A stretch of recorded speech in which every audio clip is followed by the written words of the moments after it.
안녕하세요 여러분. 초신형 변호사의 법률 이야기에 오신 것을 환영합니다. 오늘은 우리 사회의 공정과 정의 실현에 핵심적인 역할을 하는 사법제도에 대해서 이야기해 보고자 합니다. 사법제도가 어떤 방향으로 개선되어야 하는지, 그리고 외국의 사례는 어떠한지 함께 살펴보겠습니다. 먼저 대한민국의 사법제도에서 가장 두드러진 특징 중 하나는 기소권의 독점입니다. 현재 대한민국에서는 검사만이 기소권을 행사할 수 있습니다. 이는 형사사법 절차에서 검사의 권한이 매우 강력함을 의미합니다. 검찰의 권한 남용이나 정치적 중립성 문제를 이야기하는 원인이 되기도 합니다. 우리나라의 경우 검사가 범죄자를 기소할지 여부를 독점적으로 결정하고 또 검사가 편의적으로 결정합니다. 소위 기소 독점주의, 기소 편의주의라고 합니다. 이러한 단어는 제가 만들어낸 것이 아니라 놀랍게도 형사소송법에 적혀 있습니다. 검찰청법에서 검사는 공익의 대표자라고 규정하였다고 하더라도 이러한 법조항은 권력과 이권 앞에서 유명무실하게 되는 경우도 있을 것입니다. 외국의 경우에는 검사에게 기소 독점이라든지 기소 편의 권한을 주지 않는 경우가 많습니다. 미국은 배심원에 의하여 기소 여부가 결정되기도 합니다. 우리에겐 검찰이 단일 조직이라는 사실이 익숙하지만 해외는 그렇지 않습니다. 미국의 경우는 어떨까요? 미국은 기소권이 분산되어 있습니다. 미국의 각 주에는 독립적인 지방검사들이 존재하며 이들은 지역 주민에 의해 선출되거나 임명되어서 지방정부의 통제를 받는 구조를 가지고 있습니다. 이렇게 분산된 기소권 구조는 검찰 권한의 남용을 방지하는 데 기여하고 있습니다. 미국의 검찰은 연방검찰과 주검찰로 이원화된 구조입니다. 연방검사는 대통령이 상원의 동의를 얻어 임명하며 대부분은 대통령 퇴임할 때 함께 사퇴한다고 합니다. 주검찰은 다시 검찰총장과 지역별 검찰청으로 이루어집니다. 주검찰총장은 선거를 뽑는 경우가 많으며 지역별 검찰청 역시 선거를 통해 선출되는 검사가 이끕니다. 우리로 예를 들자면 지방검찰청 검사장 등을 대통령이나 검찰총장이 임명하는 것이 아니라 주민들의 투표로 선출하는 구조인 것입니다. 사법부 또는 수사기관의 장을 투표로 뽑는 것이 반드시 무결한 제도라고 볼 수만은 없을 것입니다. 그러나 제도는 공정과 정의를 향한 방향으로 개선되어야 한다는 것은 분명한 목표입니다. 임명권자나 이해관계자에게 휘둘리지 않고 법률적 지식과 양심에 따라서 수사와 판단이 공정하게 이루어져야 한다는 것입니다. 미국의 경우 주 검찰총장과 지역별 검사는 어떠한 이해관계를 공유하지 않고 수직적 관계도 아닙니다. 게다가 주 검찰총장은 지역 검찰에 대한 지휘권이 없어 각 지역 검사들은 독립적으로 사건을 처리할 수 있다고 합니다.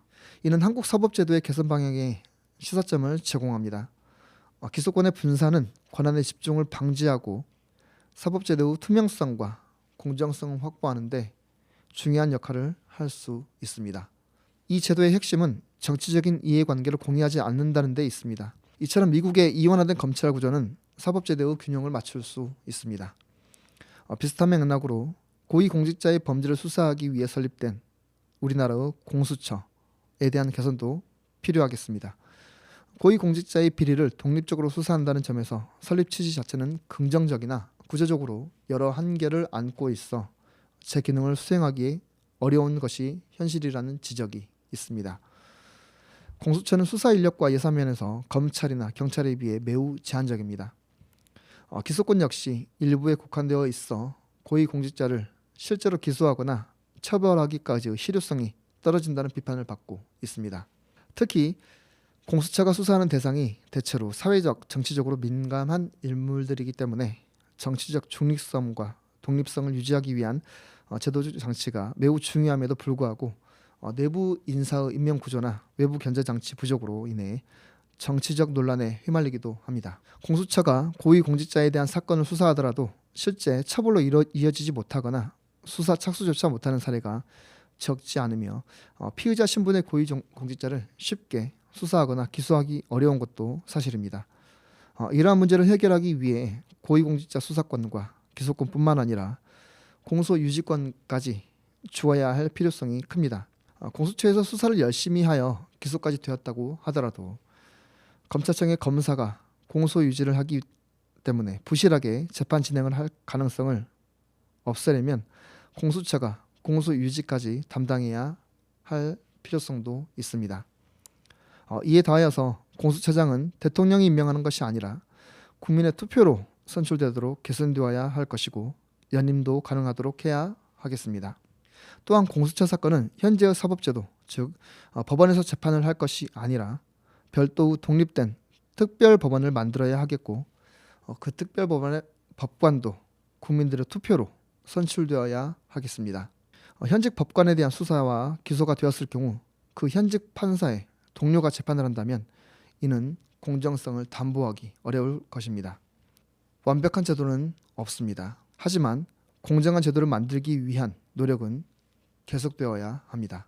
완벽한 제도가 없다는 문구에 얽매여 제도 개선을 위한 노력을 등한시하여서는 안 될 것입니다. 청취자 여러분의 동의와 지지가 필요합니다. 우리나라의 사법제도, 사법 시스템은 분명히 개선이 필요합니다. 현재의 사법 시스템은 고위공직자와 판검사, 경찰의 불법에 대해서는 매우 취약한 구조입니다. 지도자가 거짓말을 들어주기 시작하면 그 아랫사람들은 거짓을 저지르기를 서슴지 않는다는 말이 있습니다. 사법제도의 경우도 마찬가지입니다. 사법부와 수사기관, 고위공직자가 부정과 거짓에 휘둘려서는 안 될 것입니다. 이들이 공정한 판단을 하기 위해서는 스스로 불법을 저지르면 안 되는 구조를 만들어야 하겠습니다. 오늘은 외국의 사례를 통해 우리나라의 사법제도가 개선되어야 할 방향에 대해 이야기해 보았습니다. 사법제도의 개선은 사회의 공정, 보통 사람들의 유익을 위해 꼭 이루어져야 할 과제입니다. 청취자 여러분의 지속적인 관심을 부탁드립니다. 지금까지 법률사무소 약속의 조신영 변호사였습니다. 청취해 주셔서 감사합니다.